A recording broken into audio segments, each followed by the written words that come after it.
I'm going to talk today about a new and exciting methodology called VSM. And first, I'll introduce myself very quickly. So, Yuval Koren, a director at OpenText, formerly Micro Focus. I have a degree in computer science, married with 3 children, and for me, computers are meant to build computer games. That's what I'm doing late at night and on weekends when I'm bored. A bit about the company. So, OpenText is a huge company. It has 25,000 employees, and one of the products in OpenText is Value Edge. And Value Edge is a powerful AI-based software as a service solution for enterprises that helps you plan, develop, test, and release your software products in a very efficient manner. And why I'm talking about Value Edge? Because Value Edge is a product that enables you to practice VSM. And this is what we're going to talk today. Of course, as developer of Value Edge, we also use Value Edge to develop Value Edge, which is very cool. And so we practice ourselves VSM. And I would like to tell you a bit about how we practice VSM and a bit about an introductionary about this new and exciting methodology. So let's start with a brief history. No, history? Oh, let's start by, oh, you know what? Let's start by telling you a bit what is VSM. So for me, VSM is value stream management. And for me, it's 2 things. First, value. So who here is a product manager or a product owner? Okay, so the first part of VSM, which is the value, is for you. The definition of value is a benefit to your customer, and the challenge is picking the right thing to do. I can tell you that personally, on the start of my career, I worked for 2 years in order to take 2 products and combine them into 1 product, only to understand that our customers don't really want that combined product. So we worked for another year to separate those 2 products. So it's very, very important to pick the right thing to do, okay? And we'll talk about that. And the second thing is more for the development team, how to be efficient. Because we all have competitors, and we need to drive fast in order to win the market. And this is exactly what VSM tries to do.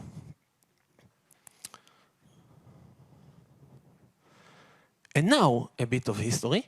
So, VSM started on Toyota's assembly line. They wanted to boost efficiency. And in recent years, we adopted in the software industry this methodology. We understand that we already have great tools to build software, but we still don't have great tools to make our work more efficient. And this is what we are trying to do here. So let's talk about, first let's talk about the value part.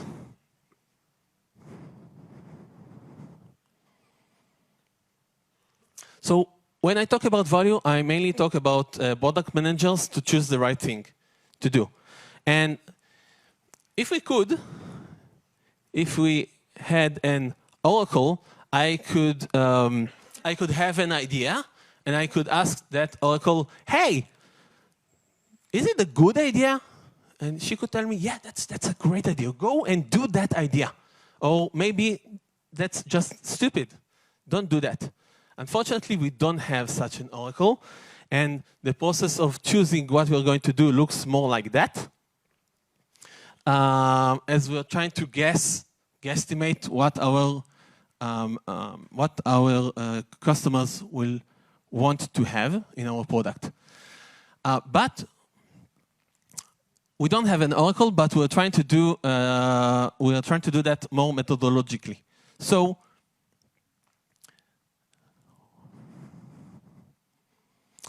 what we're trying to do is take all of our options, all of what we want to do next, and we're trying to assess the value of that. And it's not just picking a number between 0 and 100. We have a questionnaire, and we fill it for each of the big agendas that we want to do. And then we put it on such a map.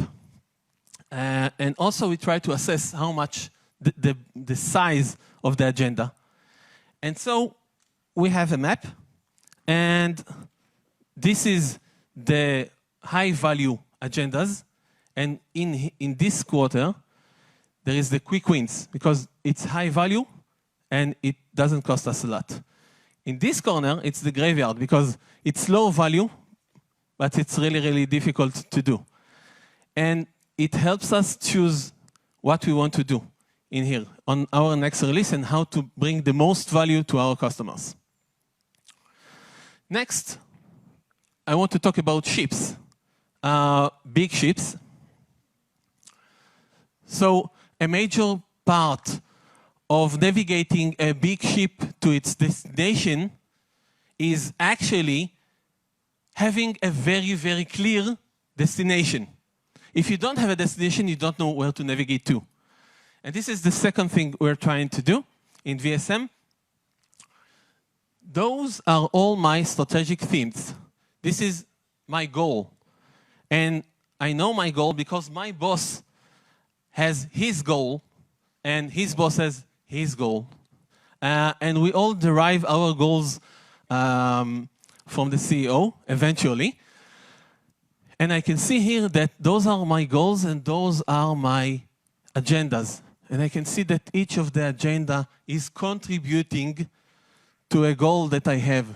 So as a CEO or as a manager, I know I can look at what we're doing, what the company is doing, and understand that we are doing things that are contributing to our goals. Almost, because I see in here there is something that contributes to blank. It says blank.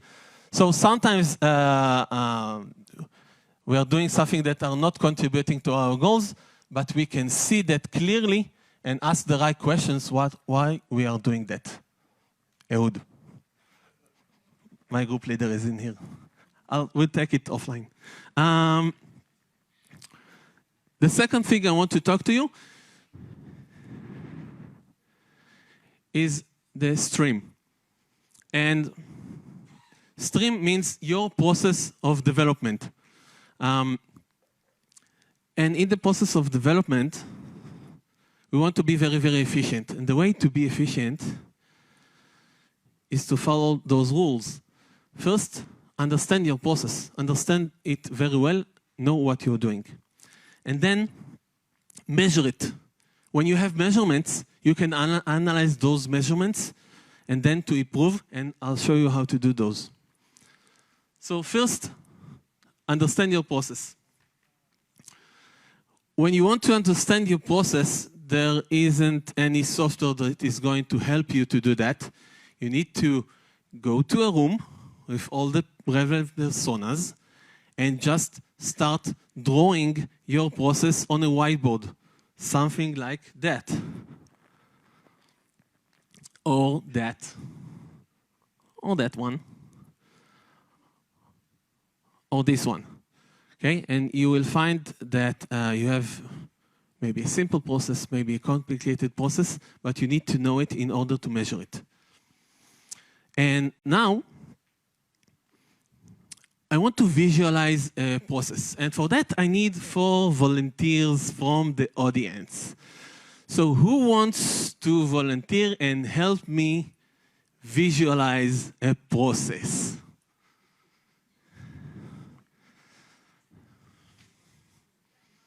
Come, don't be afraid. It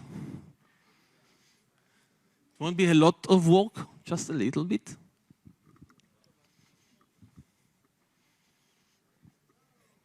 Come. Yeah. Clapping to all the brave people who wants to come. 3 more. Who wants to volunteer? Yeah. And?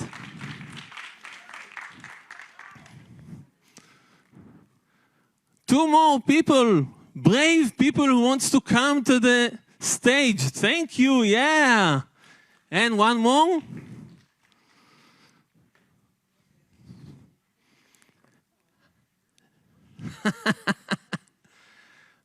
Lunch will wait, that's okay.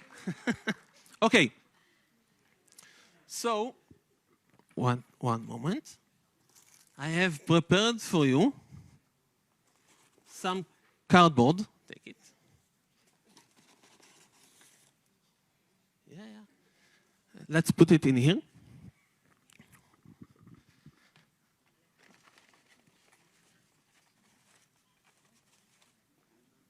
Okay. So you will be our designer. You can sit in here. And your job is to take a cardboard and to paint a circle on it. Okay? It can be a small circle. It can be a large circle. You paint a circle and you put it in here. Now, who wants to be a developer? So sit in here and you are the developer. Your job is to take the cardboard from here and paint it. You can choose a color if you want. Red, okay. Maybe a bigger circle, yeah, because she needs to paint that circle, okay? And you sit over here. You're the QA manager. You will take a cardboard from here, and you will see if it is painted correctly, okay? You need to see that the paint is, for instance, this is not good painting in here, okay? Sorry. And you are the release manager. You sit in here.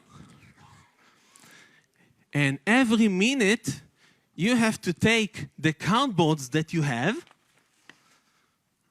put them inside that bag, and stick a nice sticker on it, okay? And put it in here. So every minute, you will have a release. So please start working as fast as you can. You need to draw a lot of circles, yes.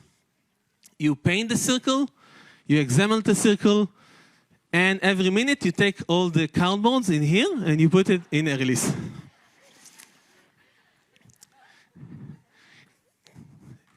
So while they're doing this, we'll talk about a few things that can happen in the process. So, first of all, what they're doing in here is called a value stream, because they are taking a cardboard that doesn't do anything. And in here, someone will probably pay for that release. It will add value to the software. Second, let's talk about measurement.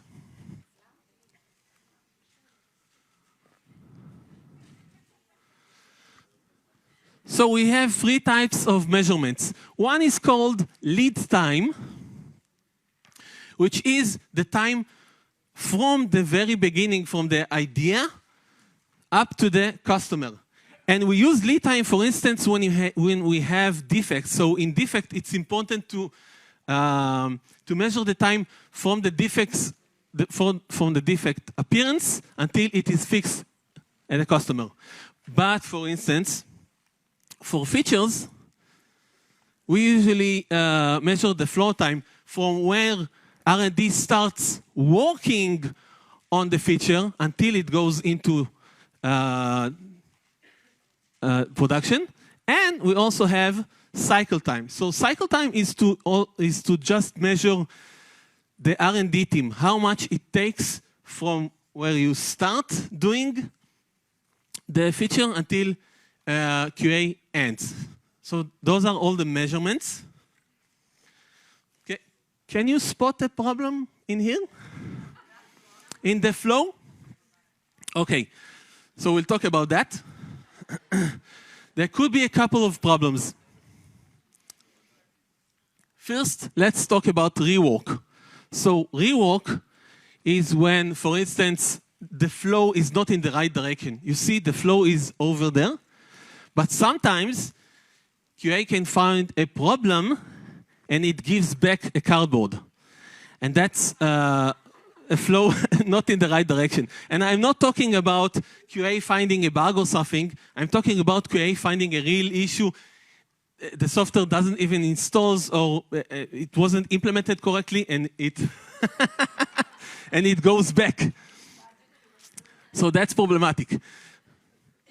And our system, you can see that if we have a rework, you can see that on those stripes, and we measure how much rework you have. So you can see all those are reworks. So the first thing that we try to do is not to have rework.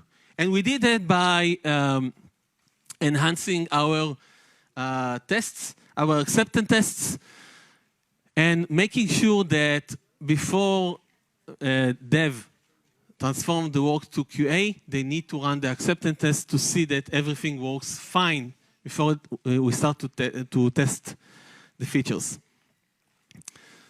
Next, and you can see that clearly in here, how do you identify a bottleneck? So when you measure your process, it's pretty obvious to find out where is your bottleneck. Okay, you just look at where the pile of cardboard is. Hi. And then you can identify where is your bottleneck in the process. And it's very important to understand that maybe you intuitively have an idea where is your bottleneck, but when you have a system that measures exactly and show you very clearly where is your bottleneck in the process, then you can act upon that. And also, maybe we need some more developers. This is a very good measurement to show to your boss, telling him, you see that? We need more developers here. This is our proof. And it's more convincing than just saying, we need more people. And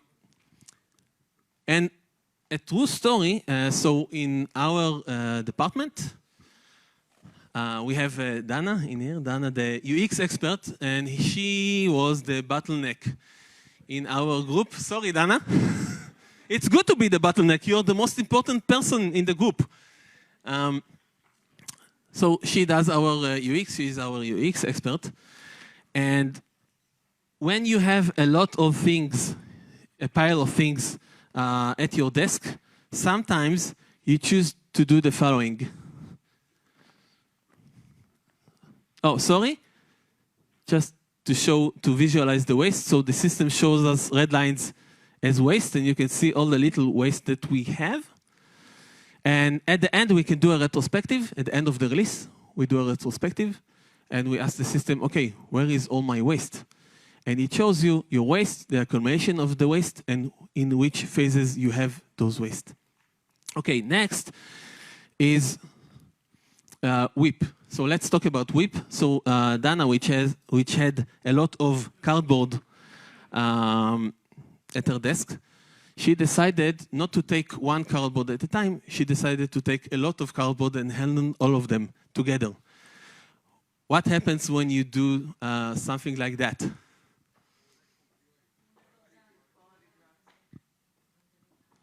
So in case of Dana, the quality did not drop, but since she is handling everything together, the next person in the chain, you see, it looks pretty bored. That's because it doesn't do anything. And in this case, for instance, it's the development team that does all the work together. And only at the very end of the release, they finish all the work, and then they give it like one day before the release. They remember and they give it to the QA. And then the QA has a peak of work during the end of the release, and that's problematic. So that's something that we can also, yes, thank you.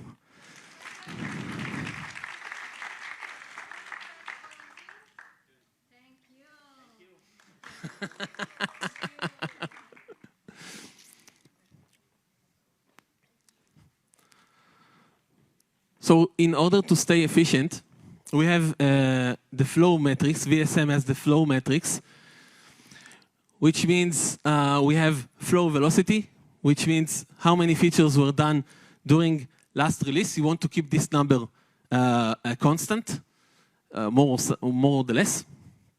We have flow load, which means how many features you're doing right now. And we want to make this number as low as possible, because if we work as a team and not as individuals, we get a lot of benefits from that. So keeping a low WIP is important.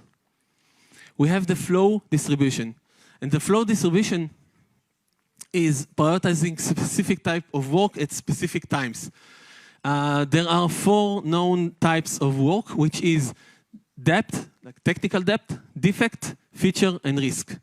And you have to have a good mix of those 4 types of tasks in order to stay efficient. So let's say I have one release and it's a crazy release and we need to do a lot of features.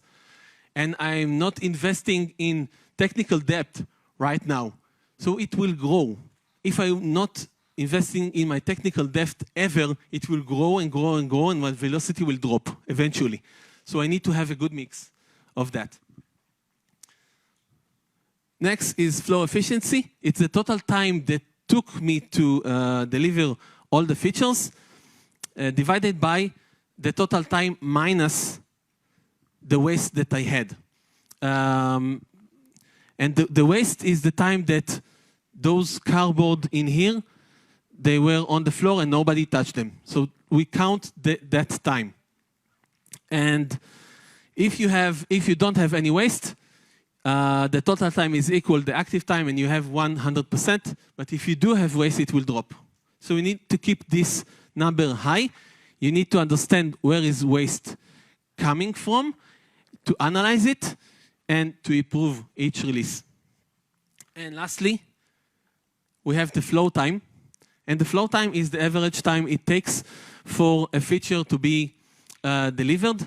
And remember, we want to keep this number low, because this is the time it takes us to implement the feature. And we want to go to market very early as possible. So to summarize, we talked about 2 things. We talked about navigating large ships by using strategic planning. And we talked about our stream. We talked about understanding what is our process, measure it, analyze it, and improve. So remember, always keep improving. Thank you. Questions?